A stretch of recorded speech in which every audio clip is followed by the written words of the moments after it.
Hola a todos, ¿cómo están? Soy Hugo. Bueno, como sabemos, las situaciones mundiales de las que venimos hablando desde hace un tiempo ya se están acelerando rápidamente. Así que me propongo ir un poco más rápido en el canal, porque quizás llegue un momento donde no se podrán ni siquiera mostrar algunos videos. Miremos primero el pensamiento de este ser. Este señor, el príncipe Felipe de Edimburgo, fue el esposo de la reina Isabel II del Reino Unido durante mucho tiempo. El 9 de abril de 2021, con 69 años y 62 días, lamentablemente nos dejó. Espero no reencarne rápido. Fíjense este hombre, que era el líder, entre otras cosas, de la WWF, el Fondo Mundial para la Naturaleza, por sus siglas en inglés. Antes de irse nos dejó este hermoso pensamiento, como ven en la imagen. Dijo: si yo reencarnara, desearía volver a la Tierra como un virus asesino para disminuir los niveles de la población mundial. Ja, ¿qué tal? Qué humano, ¿no? Ah, pero es un defensor de los animales, ¿cierto? Fue sincero por lo menos. Pero no es un pensamiento aislado. Vean el video de las piedras de Georgia en este canal, que les dejo en la etiqueta de arriba, por ejemplo, porque hay mucho, pero mucho más. Casos como el del amigo Bill Puerta, busquen su charla TED de 2015, ya voy a hacer un video de eso. En esta entrevista, Carol Rosin, quien fue secretaria del Dr. Werner von Braun, ¿se acuerdan? ¿Saben quién es? Para que no lo sepa, sería el padre de la astronáutica americana, un hombre exiliado en Estados Unidos de origen alemán, con amplios conocimientos en cohetería, diseñador del que quizás fue el más importante artilugio de vuelo de la historia, el Saturno 5. Este buen hombre, que en su lápida usó el Salmo 19.1, pudiendo haber usado alguno otro de los 49 salmos que nombra el cielo, pero no, de los 150 salmos que hay en la Biblia, usó el que hace referencia al firmamento. Se entiende por firmamento a la bóveda celeste en la que se encuentran aparentemente los astros. Esta sería la definición más moderna de firmamento. Creo que esta elección fue la mejor que pudo hacer. Felicitaciones al Dr. von Braun o a su familia por eso. Lógicamente que el testimonio de esta mujer ahora, con las cartas en la mesa, porque en verdad cualquiera podría inventar una historia similar, pero me gusta mucho este video porque en el próximo lo vamos a relacionar con lo que para mí, y ojo solo para mí, es la verdad de todas estas situaciones que atraviesan nuestro querido plano.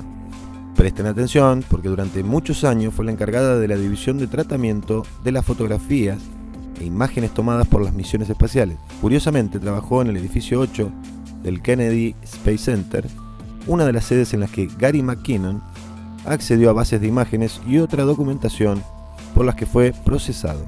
Nos habla de cómo se planifica el miedo para justificar el cercenamiento de las libertades cívicas. Se utilizan técnicas de subordinación mediante sistemas de ingeniería social y direccionamiento de pensamientos, sentimientos y acciones. Para que le interese estos temas, puede buscar MK Ultra. Yo creo que esto hay que saberlo, aunque no sirva de nada. Todo es una ficción con sangre real, de inocentes. Escuchemos entonces el testimonio de esta señora y los espero en la segunda parte con mi resolución del tema. Abrazo a todos. We can all benefit financially, spiritually, socially, psychologically, and it's technologically and politically feasible to transform this game now, and everybody will benefit. In 1977, I was at a meeting in Fairchild Industries in a conference room called the War Room. And in that room were a lot of charts on the walls with enemies, identified enemies, names that people had never heard of, names like Saddam Hussein and Gaddafi. But we were talking then about terrorists, the potential terrorists. No one had ever talked about this before, but this was the next stage after the Russians against whom we were going to build space-based weapons, these terrorists. And I stood up in this meeting and I said, excuse me, why are we talking about these potential enemies against whom we're going to build space-based weapons if in fact we know that they are not the enemy at this time? And they continued the conversation about how they were going to antagonize these enemies and that at some point there was going to be a war in the Gulf, a Gulf War. Now this is 1977. This is 1977. And they were talking about creating a war in the Gulf region when there was $25 billion in the space-based weapons program that yet had not been identified. It wasn't called the Strategic Defense Initiative, at least, until 1983. This weapons system then had obviously been going on for some time that I didn't know anything about. So I stood up in this meeting in 1977 and it said, I'd like to know why we're talking about space-based weapons against these enemies. I'd like to know more about this. Would somebody tell me what this is about? Nobody answered. They went on with this meeting as though I hadn't said anything. And suddenly I heard myself stand up in the room and say, if nobody can tell me why you were planning a war in the Gulf when there's a certain amount of money in a budget so that you can create the next set of weapon systems that will be the beginning of the sell to the public why we need space-based weapons, consider this my resignation, and you will hear from me again. And nobody said a word, because they were planning a war in the Gulf, and it happened exactly as they planned it, on time. If anyone had any doubt at all about how far advanced the research and development program, the largest R&D program in recorded history, is today, these books are proof. This is the National Missile Defense Deployment Environmental Impact Statement, but it comes in 4 huge volumes, and they're being sent all over the country, maybe even to different parts of the world, to our allies. There were lists on the wall of identified enemies against whom we were going to build space-based weapons. They were also talking about the plans to create the Gulf War, and that's when the Gulf War was first being planned, back in 1977. Who was at this meeting? The room was filled with people in the revolving door game. There were people that I had seen once in a military uniform and other times in a gray suit and an industry outfit. These people play a revolving door game. They work as consultants, industry people, and or military and intelligence people. They work in the industries, and they revolve themselves through these doors and right into government positions. I stood up in this meeting and asked if I was hearing correctly, that when there was $25 billion expended in the space-based weapons budget, the research and development budget, that there was going to be a war in the Gulf, stimulated, created, so that they could then sell the next phase of weapons to the public and the decision makers. That this war was going to be created so that they could dump the old weapons and create a whole new set of weapons. I had to resign from that position. I could no longer work in that industry. And in that room were the revolving door people. They were people whom I had seen in military uniforms, in their gray pinstripe business suits, the same people. I see them then getting jobs in the government. They're affiliated with the intelligence community and or universities. This is the military-industrial complex, and they are in revolving door jobs. In about 1990, I was sitting in my living room looking at now the money that had been spent on space-based weapons research and development programs. And I realized that it had come to that number, about $25 billion. And I said to my husband, I am now going to stop everything. I'm going to stop and sit and watch CNN television, and I'm going to wait for the war to happen. And my husband said, well, you've finally gone over the lid, you have flipped out. Friends said, you have really gone too far this time. There is not going to be a war in the Gulf. Nobody's talking about a war in the Gulf. And I said, there's going to be a war in the Gulf. I'm going to sit here and wait for the war in the Gulf. And it happened, right on schedule. As part of the war game in the Gulf, of course, we were told, we the public, that the United States was successfully shooting down Russian Scud missiles. And we were rationalizing new budgets based on that success. In fact, we found out later, after the budgets were approved for the next phase of weapons, that it was a lie. We did not have the technology. We did not have successful shoot-downs the way we were told. It was all a lie, just to get money, more money, put in the budgets to make more weapons. I was one of the first people to go independently to Russia when I heard that they had killer satellites. And when I went to Russia in the early 70s, I found out they didn't have killer satellites. It was a lie. And in fact, the Russian leaders and people wanted peace. They wanted to cooperate with the United States and the people of the world. Another time I called Saddam Hussein when he was lighting his oil fields on fire. And my husband was in the kitchen while I was making this phone call, and I got a call back from his first attaché with Saddam Hussein nearby, I was told, saying, are you a reporter? Are you an agent? Why do you want to know? And I said, no, I'm just a citizen who helped to start the movement to prevent the weaponization of outer space. And I have found that a lot of the stories that I've been told about weapon systems and the enemies are not true. So I wanted to find out what Saddam Hussein wants. What would satisfy him to have him stop making these oil fields go on fire and stop antagonizing people? And he said, well, nobody's ever asked him that question, what he wants.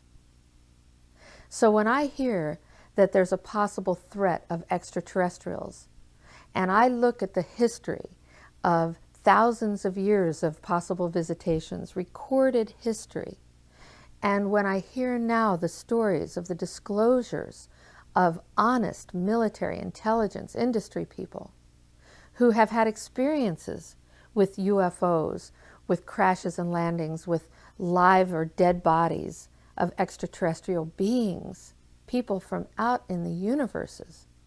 And if I'm ever told that these are enemies against whom we have to build space-based weapon systems, based on my own personal experience of having worked in the military-industrial complex on weapon systems and military strategy, I'm going to know it's a lie. It's a lie. And I'm not only not going to believe it, but I'm going to go out as loudly as I can and tell everyone to take a look. They have not taken us away yet. We're still here after thousands of years of visits.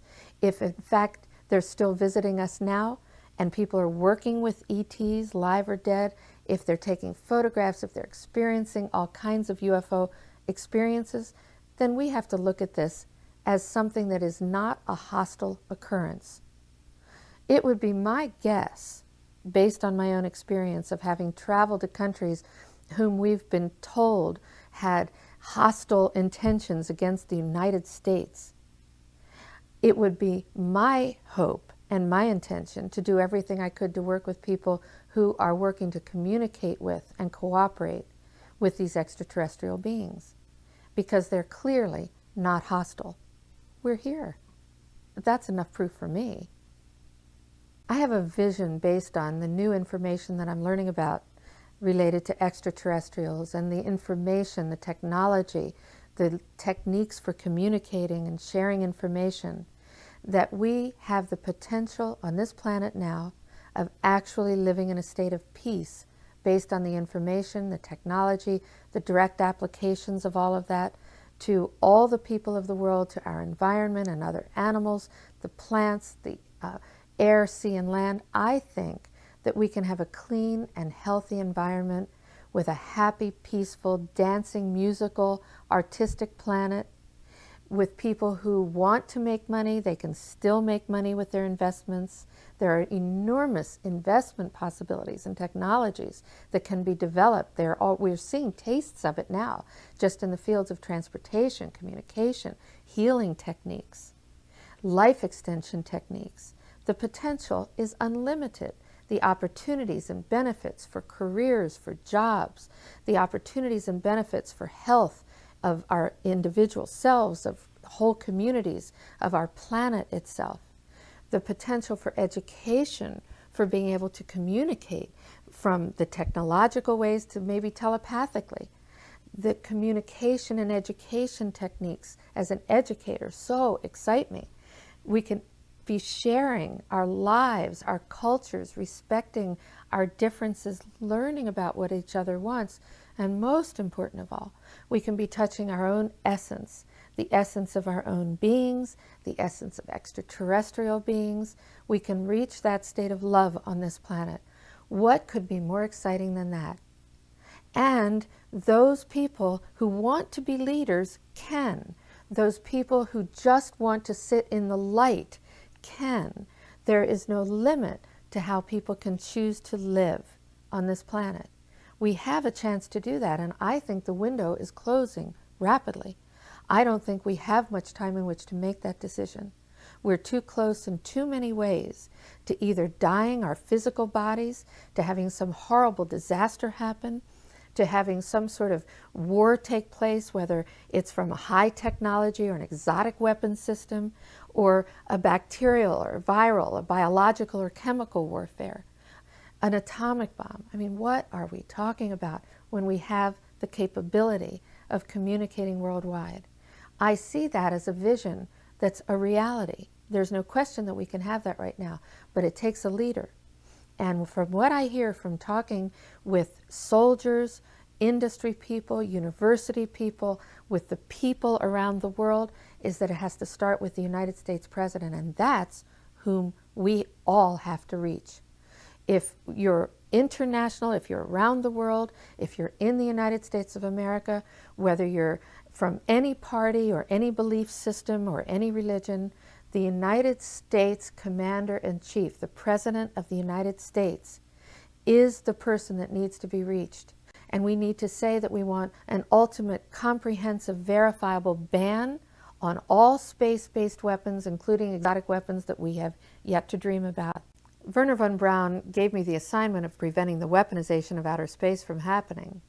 But what he said to me over and over again was that his real concern, his greatest concern, was about psychotronic weapons. Did he discuss what those were? No. He didn't discuss what they were, but he repeated over and over to me that this was the real concern. This is what we should really be concerned about. But he would add, the public, however, won't understand that yet. So let's just call for the ban on space-based weapons. That can be understood, it can be measured, it can be done. And once you have a ban on space-based weapons, you've put a lid on the arms race. People have become aware, they've become connected consciously, and they will begin to understand that there are alternatives. But his real concern, the biggest concern he had, was about the psychotronic weapons. Those are mind-controlled weapons, mind-controlled people or technology.